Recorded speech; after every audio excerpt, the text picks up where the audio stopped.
Hello and welcome to YHTV's Magical Medical Tour. Thank you for joining us today. I'm Christina Suzama, and with me is our wonderful medical guide, Dr. Glenn Woolman. Hello, Dr. Woolman.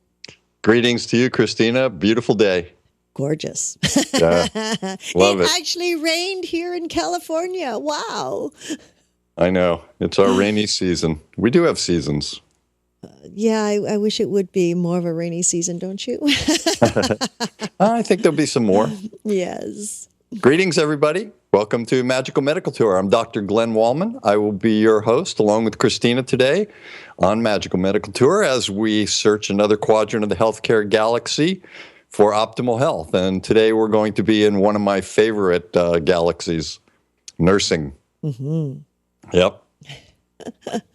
Now, at any time during the show, you can feel free to ask a question or make a comment simply by scrolling down on your screen and typing it into the comment box.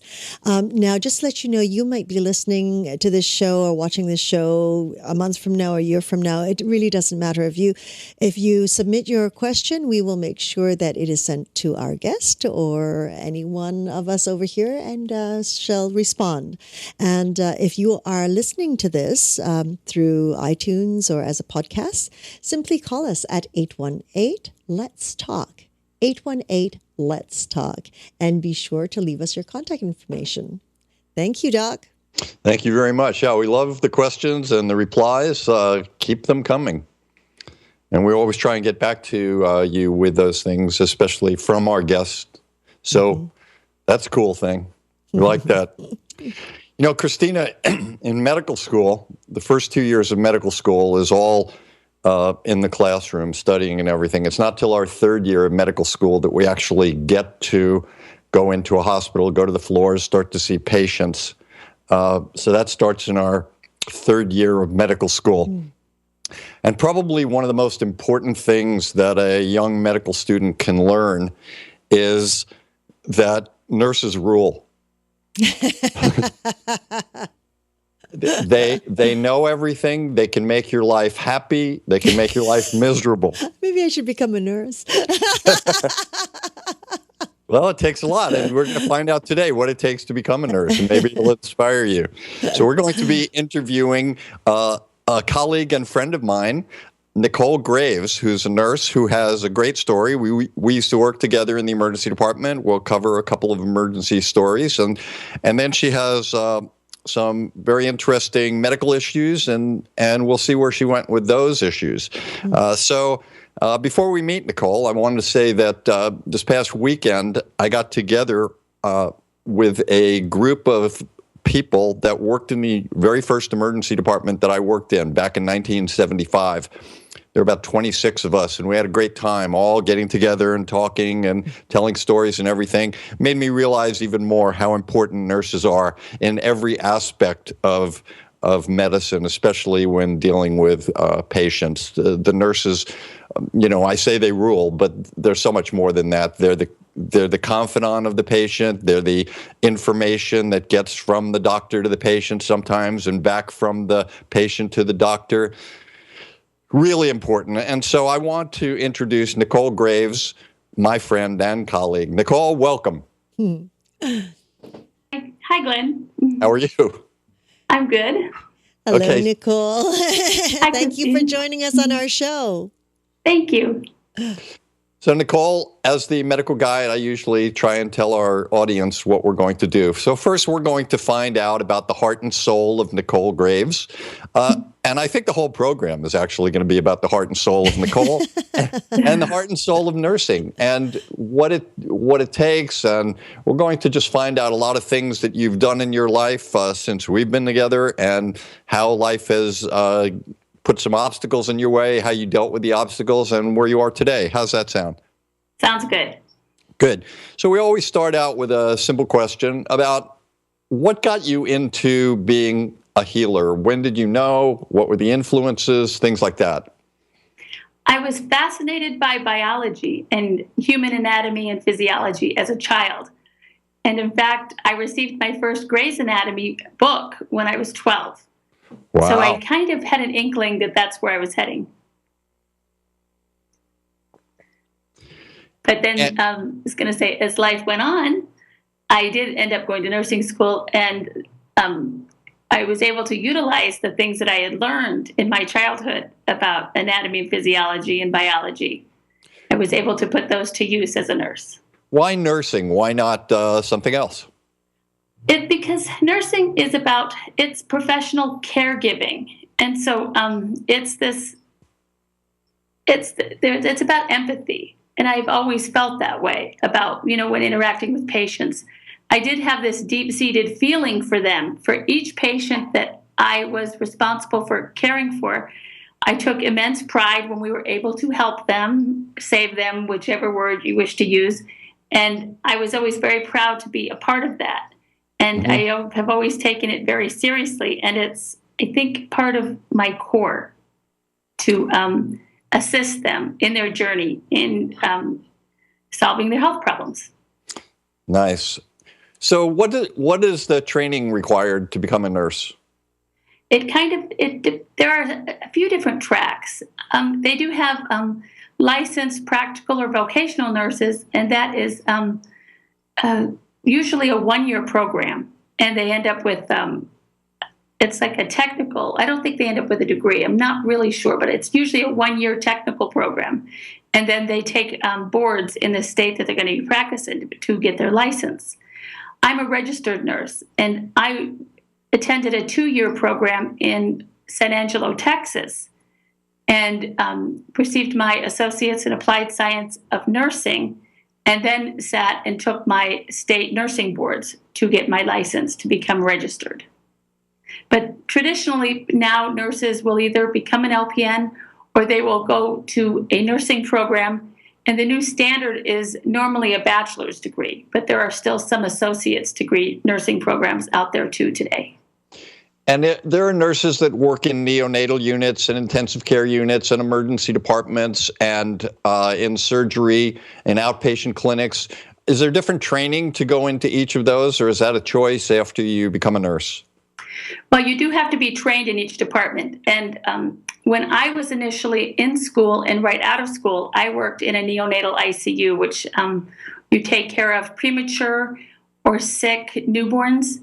And so you do have usually a 3-month training we call it orientation, where more senior nurses take you through training to teach you how to care for these patients.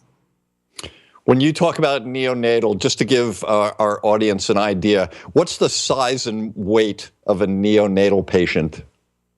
Well, a neonatal patient is I think sometimes we think of those as premature babies that are born under 40 weeks of a gestation of pregnancy. But usually, I think, if I remember correctly, the cutoff used to be under 37 weeks was considered a premature baby. I mean, you have some that we would call micro preemies that were born, like at very, very early, like around, 23, 24 weeks. And they have different needs than a baby that's born, at 36 or 37 weeks. They have different, they're at different stages of development. So they have different care needs. And give us a weight and a length, approximately. Well, like a 24 weeker may weigh a pound and a quarter, and be maybe 11, 12 inches long. Where once they've been in there and cooked a little longer, once they're closer to their due date, they tend to be 6 to 8 pounds and 19 to 22 inches long. Christina, could you imagine taking care of something that weighs a pound, that has all the body parts and all the things that need to be working? That's pretty amazing that we can do that. Yeah, and you think of what the size. Remember, we talked last time about the cardiovascular system and circulatory system. Think about the size of a blood vessel of a 1-pound baby. When a nurse has to try and get an IV started so that we can give medications to them at times. Oh, that's amazing. Pretty intense. What about continuous training, Nicole? Well, we have to renew our license every 2 years. It depends on the state you're in. It's based by state. And we do have to take continuing education. And I live in Florida, and so we have to have I believe, 24 continuing education units every 2 years in order to renew our license. And there are some mandatory courses that we have to take, like, it may be on medication errors, domestic violence, caring for the aged, and things like that. Right. Now, you talked a little while ago about when you got interested in nursing because of empathy.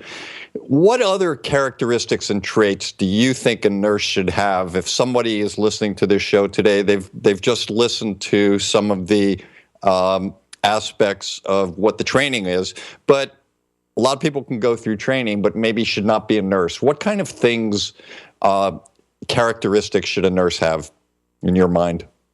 I think a nurse should have a love for learning, because we can always learn something new. You have to have a proficiency in mathematics, because we do something we call dosage calculations. Physician may order a medication in the strength that it comes in, but it may be in a intravenous solution or something. So we may have to figure it out based on the patient's weight or some other factors to determine how much to actually give the patient. So nurses have to do that, and we use math to do that. And before you go on, let me say how clearly important that is, especially in the emergency department, but everywhere. Dosages of medicines are so important, because if you give the wrong dose or the wrong medicine, lots of problems can occur. So that is very important, and we just take that for granted as doctors. We always say, give the patient this, and then we go on to the next thing. But actually, the nurse is the one that gets it, prepares it, makes sure it's the right patient, and then gives it to that patient, and then we're starting to look to see if we can get the results of that. Okay, keep going. Okay. So I think it's also important to have a love for science, because of the human body, biology, anatomy, physiology, and an interest in seeing people improve in their health. So I think those are very important. Excellent. So you've been in neonatal, and you and I met in emergency medicine, where we both worked together in an emergency department. What was it like working in an emergency department for you? It was exhilarating. And I had worked as an emergency medical technician years ago. When I was first in college, I was I think 18 or 19 years old. And I really enjoyed interacting with the emergency room nurses when we would bring patients in. And so working in the emergency room with you, I found very enjoyable. It was very exhilarating, always wondering what the new thing was that was going to come through the door and trying to anticipate it and be ready for it. It was very exciting. Who's coming in with what? We never knew. Right. We never knew. So do you have an emergency story you could tell us? You want to share something? Kind of basic. I was working on a day shift, I believe. I remember I was working a night shift, I'm sorry. And we had a young boy come in who presented with the common, fever and not feeling well. And so we brought him in and we took care of him. And he went home the next day and he passed away. And I took it personally because I felt like I had done something wrong. But you were the one, you called me and kind of talked me off. I was thinking, that's it. I'm despondent and I'm not going to be a nurse anymore. I don't belong doing this because this is too hard. And you were the one who reassured me and talked me into returning. And so it taught me that, sometimes patients do pass away. And despite us doing our utmost, everything we can possibly do for that patient, sometimes they do still pass away. And I think that's one of the things that we may take it personally and feel like it's a failure on our part, or even professionally, that we failed somehow. But sometimes there's always going to be a percentage of patients that do pass away despite all of your efforts. Yeah, that brings back a lot of memories when you said that. So, okay, we don't work together anymore, so you can confide in me a little bit here, and I won't tell anyone what you said. So, okay. What do the nurses talk about when they get in a room together about the ER doctors? Oh, mostly, I was going to say, whether they're nice Christina, to work don't with listen or to not. this.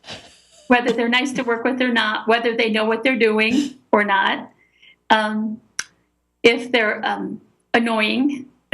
When you're night shift, back in the day when I worked ER, I don't know if it's still the same way, but between patients, the ER doctors would go to a lounge and sleep in between patients, and then we would call them when a patient would come in. And some of them would give us a really hard time on the phone, trying to encourage them to, hey, come out and see this patient. And they'd be like, but I just fell asleep. How can you call me? And, so the ones that did that, I wasn't so crazy about. The ones that came right back out or stayed out there with us, those were the better ones. Did you ever think that the doctor was making the wrong diagnosis and you guys knew what it was? And when is the doctor going to finally get it? Yes. And the doctors that were able to put the ego aside and listen to us, those were the ones we tended to get along with a little better. Yeah. See, Christina, that's what I meant. Nurses rule. It really did happen like that. It was good. So after you left emergency medicine, where'd you go then? To North Florida, and I went back to a neonatal ICU. And I worked there for about 3 years. And then my husband got orders to Montana, and I went up there back into another neonatal ICU. And then while I was there, I was recruited to work in a brand new endoscopy center. Explain that. Explain an endoscopy center. Is where they do upper endoscopies. They also call them EGDs, esophago-gastroduodenoscopy, where they go in through your mouth and go down and look in your stomach and in the upper part of your duodenum. They're looking for ulcers and things like that, irritation. They put a tube down there. Yes. We don't actually go in. Yes. And then sometimes they also do, they would do screening, or not just screening, but colonoscopies too, where they go up your colon and look too for polyps and tumors and things like that. And so I did that for about a year. I worked in the NICU for about a year and a half, and then I did endoscopy for about a year and a half. And then my husband retired from the Air Force, and we moved to just north of Tampa, Florida, where I was hired to teach an LPN program here in Tampa, in the Tampa area. And I had gotten a job working also in a level 3 neonatal ICU. The levels determine like the amount of care, like a level 1 might be a well baby nursery, babies that are born and are perfectly healthy and we just observe them maybe for 24 hours or so before they go home with their parents, but they don't really have any needs. They don't have any errors in metabolism or anything like that we have to address, that they're very stable. Level 2, they may need antibiotics or a little bit of oxygen in their nose or something. Then level 3 tends to be babies that maybe need to be put on a ventilator to help them breathe, or maybe they're extremely early or just very ill. So that's a level 3 NICU. And so I worked in a level 2 NICU, level 3 NICU here in Tampa area. And when you have kids that are sicker for a level, if you're in a level 2 and the kids are too sick to be there, then they're transferred to a level 3 at another facility somewhere. But I worked at a level 3, and then I was hired to work hospice out of the blue, which I was really surprised how much I enjoyed, because the bulk of my career was around babies. So I didn't get to spend a lot of my career around the older generation, which was the bulk of my hospice patients. I would go and evaluate patients and do an assessment on them to see if they were appropriate for hospice level of care yet. And then I would enroll them in hospice care. And it was a fantastic experience. So now I do something, it's called injection training. I'm a nurse educator. So I go teach patients how to give themselves medication that has to be given through an injection. So that's what I teach now. So you've gone from the beginning with the neonatal units to the end with the hospice, and also in education, and you were an EMT, a lot of things going on. And so nursing was an important part of your life, but then you had some physical issues that started to come about. Tell us about your first physical issue and when it happened. I had my first of 2 strokes on December 15th, 2011. I when it happened, I thought the nurse in me said, "Oh, I think this is a stroke." But then the human part of me, other than the nurse part, the regular person said, "Wait, it can't be a stroke."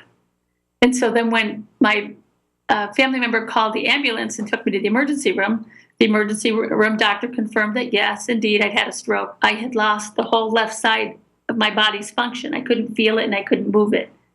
So I spent 5 days in the hospital, and then I was transferred to a rehab hospital that, through physical and occupational therapy, helped me regain use of the left side of my body. How old were you? 44. Okay, so 44, in the middle of your nursing career, and you have a stroke. It's the end of your career, potentially. What I thought, yes. So you went through your physical rehab, and you decided, well, I can't go back to nursing. What else should I do, right? Yes. And I had applied for disability, and I'd been turned down. They said I could probably do something sedentary, but I would never work as a nurse again. But the thing is the nurse part of my brain was still very active. And it was very frustrating not being able to use it on a day-to-day basis. So I just applied for jobs and got interviewed. And when somebody hired me, I went to work. So I just muscled through it. What do you think drove you there? I don't mean, like a car. Like in a car. What was the driving force that made you still want to be a nurse, even though you had some of these disabilities? It's that the absolute joy and fulfillment that a nurse experiences when a patient does well under her care. That's everything. Beautifully, well said. Okay, so you got through your stroke, you started applying for jobs, and what did you start doing? Well, initially I was hired as a case manager for a large insurance company, and it was all work on the computer, which I found that I really didn't like, because you didn't really get to interact with patients, and that tends to be what I'm the best at as a nurse. And so I only did that like just over a holiday, maybe 3 weeks or so. And fortunately, they came and told us that they didn't need us anymore, so they let us all go. So I was free. And then I applied for a position as a assistant director of nursing for a private duty home health agency, where I got to interact and care for lots of patients with different ailments, even some other stroke patients. And I found them to be very inspiring, and they found me to be inspiring. So it was wonderful. Beautiful. As we go along, part of what we're always trying to do on this show is to give incentives for young people and older people that might be looking for a career in something. And one of the things that's coming out here, obviously, is by becoming a nurse, it offers a lot of opportunities, certainly in many fields of nursing, but also if something happens to you, you can still continue to do something always and be vital. Definitely. Yeah, so now you're doing that, and then what happened? Well, then in July of 2013, I was working as that assistant director of nursing, and I was sitting at my dining room table doing paperwork on the patients I had seen that day, and my left leg fell asleep. And I kept thinking it was the way I was sitting, and I kept wiggling, and it would kind of wake up just like you do when a limb falls asleep. And then at one point I would try to wiggle, and I couldn't wiggle, and my leg wouldn't wake up. So I tried to stand on it, and it kept buckling. It wouldn't bear my weight. Well, long story short, I'd had another stroke, and I had been on taking a low-dose baby aspirin every day since my first stroke. So I was in disbelief that it was another stroke when they told me it was. But for that stroke, they gave me a medication called TPA, tissue plasminogen activator, I believe is what it stands for, which is a huge clot-busting drug. In the emergency room that I was at, they gave it to me through an IV and admitted me to ICU. And 26 hours after I received that medication, I was able to lift my left leg up again. So it dissolved that stroke because I was able to get to the emergency room within, I think the new parameter is 4.5 hours. You have to be able to get in and get, they do a CAT scan on your head, and they do some lab work, and they examine you. And make sure you're cleared to take this medication because it can be very dangerous. And then they put me in ICU afterwards and gave me a little bit of therapy, and turned me loose, and I went right back to work. I was Wow. actually back to work a week later. Now, Nicole, did you have to continue on that medication? Yes, now I do take, after the second stroke, my doctors worked a little harder to find out what was causing them, and found out that I have a acquired autoimmune condition called antiphospholipid antibody syndrome, which I've probably had for many years. And so they initially started me on a different type of blood thinner, but it didn't work. So now they have me on 2 adult aspirin twice a day. And that's how we try to keep my blood thin to keep me from having another stroke. And there's no other way of preventing that from happening in the means of away from the aspirin. Like, is there any other changes, or is that just an autoimmune system deficiency that you have and have had, and there's no way to regulate that? There's no way to regulate it. It's just something my body does. It overclots my blood. That's all it is. Wow. So it's not, commonly, we hear of stroke patients as it being something like high blood pressure or high cholesterol. Maybe diabetics are more prone to strokes, but I didn't have, or high, I don't have high cholesterol, high blood pressure. I don't have high blood sugar. I don't have any of those things. So one by one, we're ruling everything out. And then we were still left with, I'd had strokes and we didn't know why. So they sent me to a hematologist. That's a doctor whose specialty is your blood. And he started running a bunch of tests, and he finally found that I had that antibody that makes me clot too much. Wow. So you're living with that in your mind all the time right now, and you had your second stroke, and now it's time to say, maybe I shouldn't be nursing anymore. Maybe I should just retire and just do other things. But that doesn't sound like you, though, was it? No, because how do you put the nurse part of your head away and say, you know what, you're not going to be productive every day. You're not going to interact with patients. It just doesn't work that way. It's too strong. It calls the shots. So that's what rules the roost. Right. Do you think about it every day, the possibility of another stroke? Or is that Yes. something completely out of your brain? No, I think about it every day.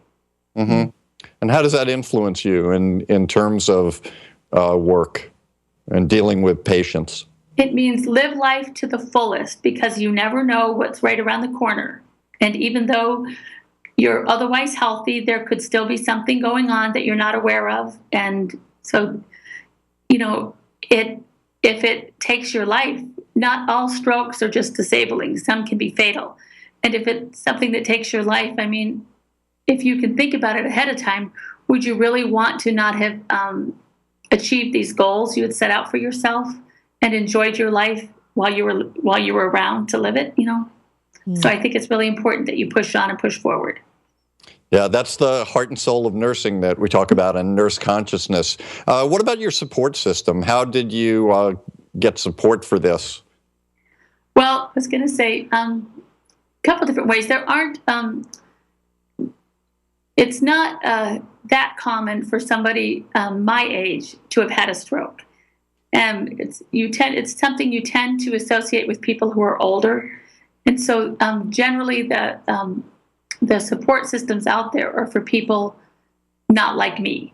So fortunately, I had another young person in my family. Fortunately for me, but unfortunately for her, who also had a stroke about 6 weeks before my first one, and she was also in her early 40s.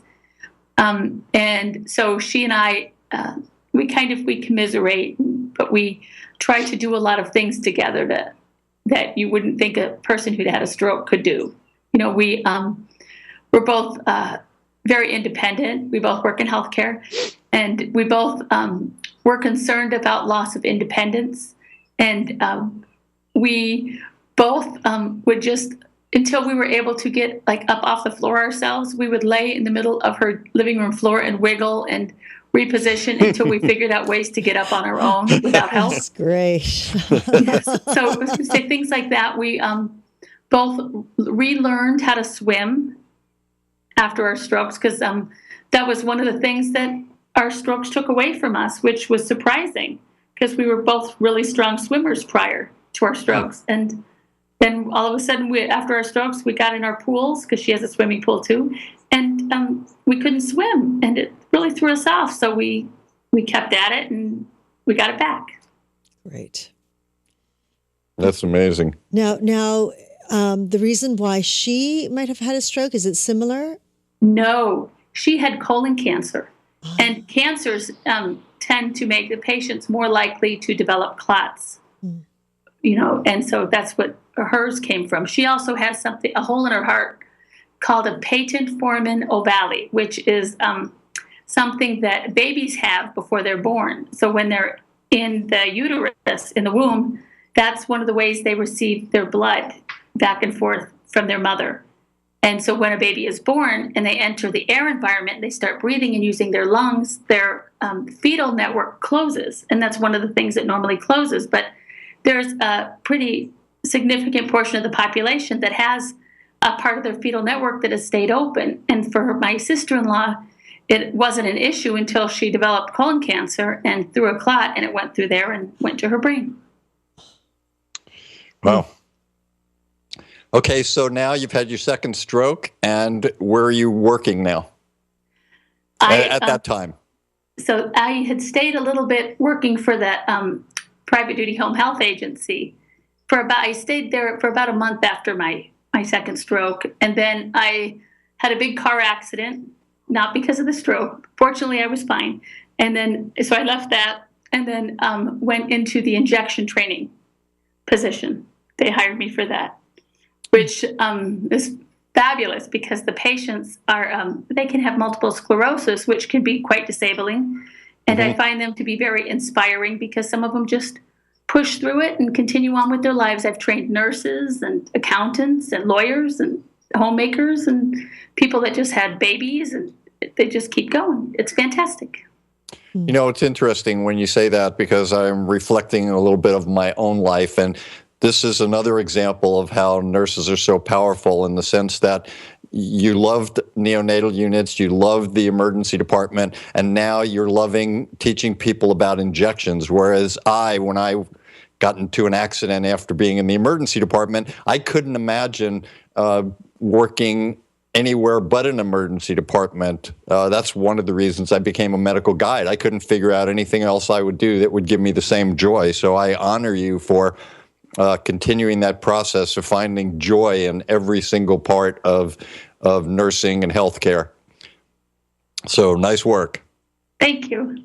Okay, so where you're seeing the process right now. You're seeing you're a nurse. You've had some disabilities, and I'm sure you meet other nurses that have disabilities and areas of frustrations and processes that you'd like to see changes in nursing. What did you do about that?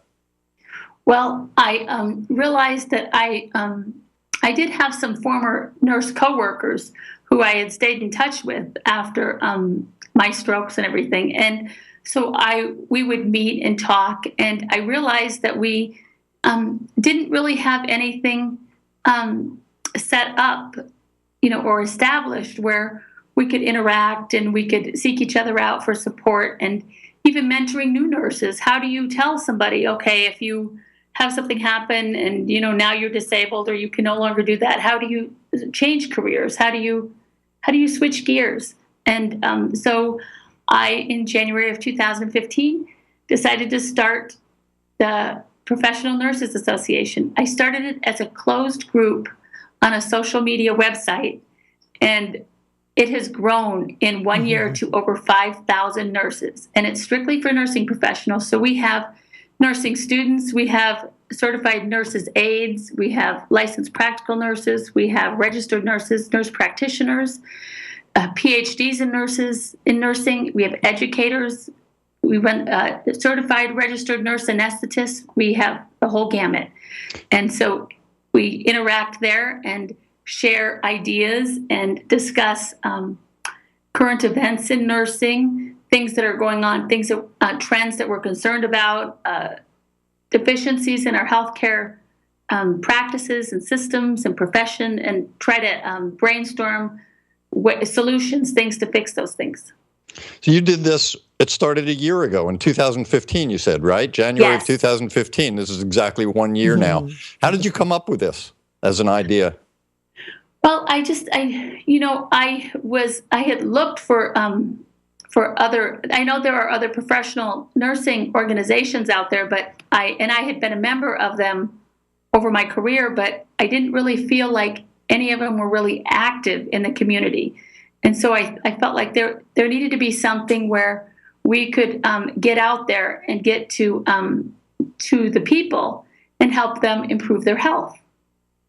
And that's through education. And so I think I wanted a way for that we could be accessible for the community also. This is interesting because normally 20 years ago, 30 years ago, you would have to go through all sorts of protocols and programs and governmental agencies and things like that. But you just decided to do it on Facebook or something? Yes. I just did it. And it started with me, one nurse. But over the years, over 20 years, I have had a lot of colleagues that were nurses, and that was the way we managed to stay connected with each other and keep track of each other's lives and everything. So I added myself first to this group. I made sure it was closed, and then all of my friends that were nurses, I added them, and then they invited their friends, and it just kept spiraling and getting bigger and bigger, and now we're over 5,000. Congratulations. That's wonderful. Thank you. Yeah, it's beautiful. So is it basically everyone, all 5,000 are in Florida? No, we're actually global. We have nurses in Indonesia, India, Uganda, Nigeria, Norway, the Netherlands, Botswana, the Philippines. We have nurses from all over. But it's mostly nurses in the United States. But we're there. It seems like our members are in pockets everywhere. So one nurse will be added, and then she'll add everybody that she knows that lives in her geographical area. So then we have a large pocket in these little geographical areas. We have quite a few in Texas, in Florida, in North Carolina. We have a couple up in the Idaho, Oregon area. We have Patty, who's up in Iowa, near Wisconsin. We have quite a few in Ohio, Virginia. So they're all over. How does someone become part of that? And do you have to be a nurse to be part of that? You have to be in the nursing profession. So either a certified nursing aide, a nursing student, or all the way up to a PhD in nursing. You're welcome in the Professional Nurses Association. And how do they find out about it? Well, you can go on Facebook and you can search for us. We're a closed group, so you have to get approval to be brought into the group. But we're also opening our own website, which was supposed to open yesterday, but it's now not due to open until February 15th, 2016. And that's at www.professionalnursesassociation.com. You want to say that one more time? Yes, www.professionalnursesassociation.com. That's great. I really like that. And so tell us a couple of things that you actually do. One of the things that I'm interested in is, I think you said a few moments ago that sometimes there are problems in nursing, right? Or there's discrepancies in certain treatments here versus there. How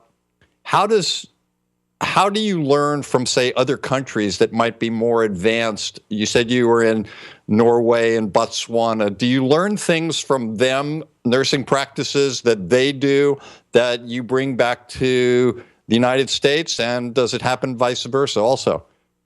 That is what we do attempt to do. We have discussions back and forth where we talk about what works, wherever you're working as a nurse, what has worked in other places. Maybe I've worked, comparing, the nursing care I was involved in Texas versus California or Montana or Florida.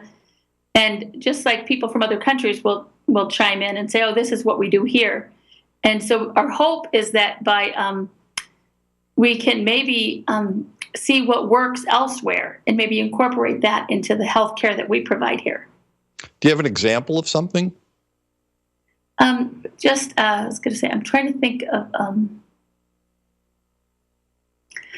actually, one of the things we were talking about was caring for the insertion point where you put a central line in a patient to minimize bloodstream infections that may occur because, that area bacteria can get under the dressing and get in where the central line is inserted. So that was one of the things that we were discussing. And when you come up with something, you're not, I'm guessing you're not an official association that's are you recognized by the registered nursing organizations and things like that? No, nothing like that yet, no. So this is just social media, not just, this is fantastic actually, but it's strictly nurses talking to nurses and trying to figure things out. When you come up with an idea from somewhere, how do you implement that possibly into a hospital? How does that change? Or how do you implement that into your programs that you're doing with education, for example? Well, one of the things we try to do is we try to have groups of nurses within our association that tackle issues like that and come up with solutions. As an example, one of the things that some of our members like to do are community health fairs, where we will go and offer free blood pressure screenings and temperatures, and we'll even check your blood sugar off your finger for you, and give you a little card where you can record the results and then turn that into your primary care physician or practitioner. And we also volunteer for a local free health and wellness center, and then for a place that caters to the homeless population in my area. And so I will go and do, we call them vital signs when you have your blood pressure and your heart rate and your temperature taken. I will go and do that before they see our nurse practitioner, who's also one of our members. Christina, any thoughts? Oh, my goodness. That's a lot to be a nurse. It is. They should rule the roost, Glenn. They absolutely do. Yes. Nicole, I just love what you've done, uniting nurses all around the world. I think that in itself is huge, because for you all to be able to share your experiences and what you do, and the practices all over the world are so different from one another. Definitely. That's very exciting. That's one thing wonderful about the internet. It's really given us the pathways to be able to connect. Yes, definitely. Yes. Oh my goodness. We have to share that with our nurse friends now. Definitely. Now, do you ever have meetings with the nurses from other countries and places like that, or where they all can actually get together and meet each other in person? Have you done that yet? That hasn't happened yet, but that's on the table. Is something that we've been contemplating, is having a large convention where all the Professional Nurses Association nurses can get together and exchange ideas in person that way, like a big convention. Or, we've talked about going on a cruise and doing that too. Oh, that would be great. So what other things do you see in the future that will be on the table for the NPA? For the PNA? Yes. The PNA, sorry. We'd like to, we're looking for corporate sponsorship because we would like to provide nursing scholarships to nursing students. Oh, nice. And we don't feel like any person that desires to be a nurse should have student loan debt. It should be paid for, because we as a society benefit from their endeavor to become a nurse. So why should they have a financial burden to do something that benefits us? That makes sense. Mm-hmm. I like that. So that's what we're trying to do.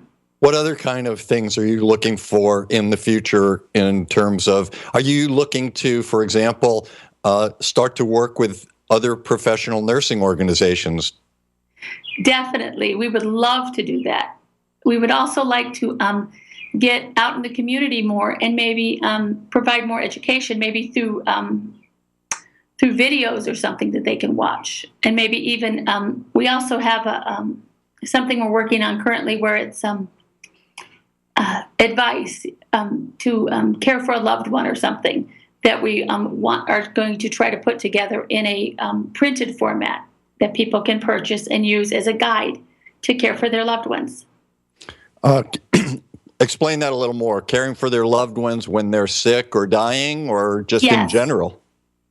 In general, I was going to say it's not something that in our country is commonly taught. We're not teaching our children how to care for our older population, and no matter how much we fight, we're all getting older, and so eventually there's going to be a time where we're not able to be quite so independent and care for ourselves. And how do family members know when that is? And what kind of care needs is their loved one going to have?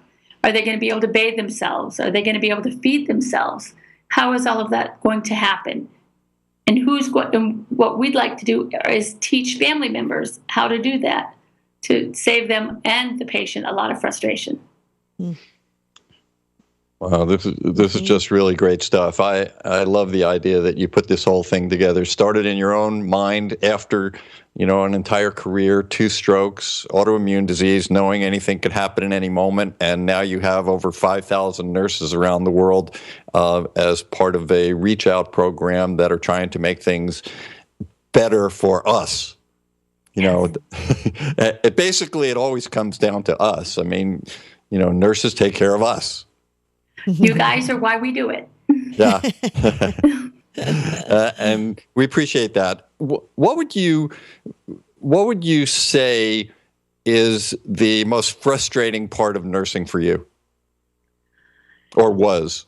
Sincerely, staffing. They will give one nurse a lot of patients, too many patients to be able to, safely care for.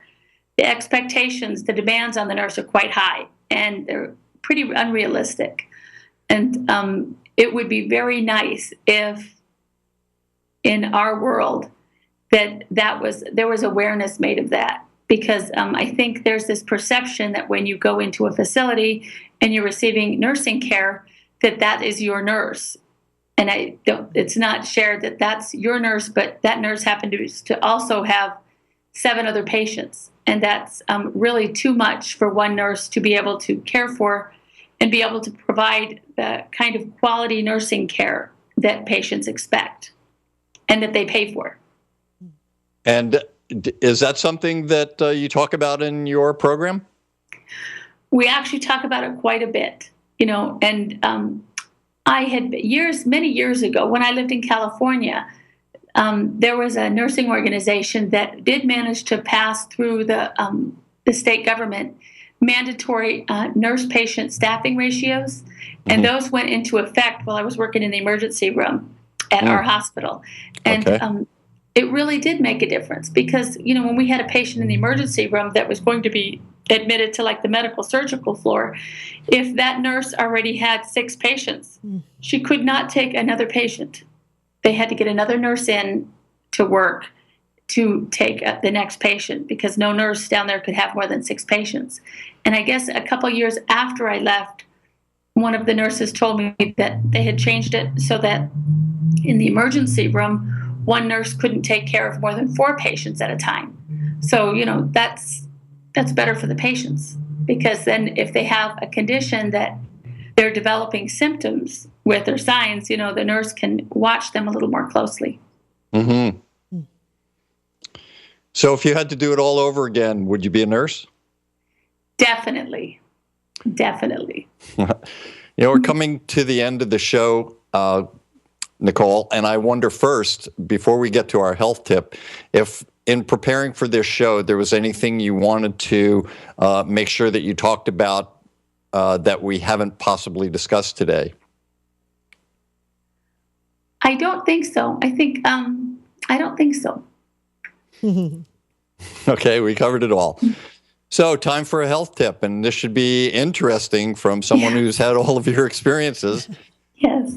Let's hear it. Okay. My health tip is, no matter your age, have a discussion with your healthcare provider about starting aspirin therapy.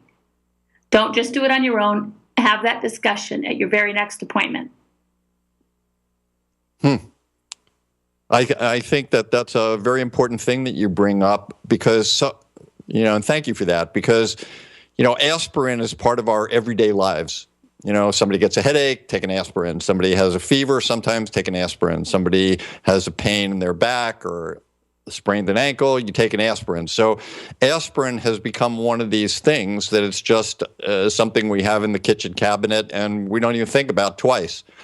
But aspirin also has many other attributes, but some of these are actually things that you're doing more of a treatment and a therapy and prevention rather than to take care of a pain or a fever or something like that. So I think the thing that you brought up that was really important is to have the discussion, because aspirin, like everything else, has side effects. And there are certain people that will certainly benefit from aspirin, and there are certainly people that may have some complications from aspirin. So that's why I think when you say have the discussion with your doctor, that's a great health tip. Thank you. I hope many of your viewers take it to heart and go do it. It's interesting you say take it to heart, because most of us, when we're taking aspirin, it's to prevent heart attacks. Well, it can prevent strokes too. And a stroke is called a brain attack. So, it's another attack. Yeah, a certain kind of a stroke. That's right. Yeah, and that's why it's really important, because there are certain types of strokes that it may not be a good idea to take that. Right. But that's great. Very grateful to our special guest, Nicole Graves, who is a colleague and a friend of mine. We worked together for many years, and thank you so much, Nicole, for sharing your wisdom and experience with us. I'd also like to thank all of my teachers and my healers for keeping me on my journey. Thank you, Christina and Yoga Hub, and all of our viewers and listeners to our show, Magical Medical Tour. We keep trying to bring good things to you, to give you information on careers and knowledge of ways of becoming healthier. So until next time, thank you so much, Nicole, and I wish you all optimal health. Thank you so much, Doc Woolman, and of course, Nicole. What a wonderfully moving topic that you brought up about caring for others, and your journey has been magnificent. And thank you so much for sharing with our community. And thank you for having me. Absolutely. And we'd like to thank each and every one of you for joining us in this new platform of education and information. We're always grateful for your continuous support, and we look forward to hearing your feedback on how we can serve you better. If you would like to learn more about Nicole Graves and her association that she's setting up right now, do check it out, professionalnursesassociation.com, professionalnursesassociation.com. And by the sounds of it, that website shall be up and active on February 15th. And if you would like to connect with our Dr. Glenn Woolman, do so through his website, glennwoolman.com, where, of course, we encourage you to learn more about his Metaphor Square Breath. Now, you can also follow him on Facebook at The Medical Guide. The Medical Guide.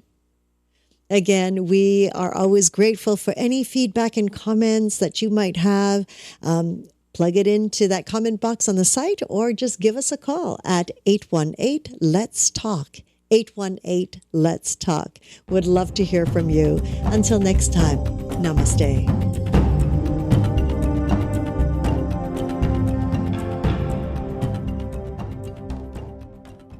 Or not, we actually hear it.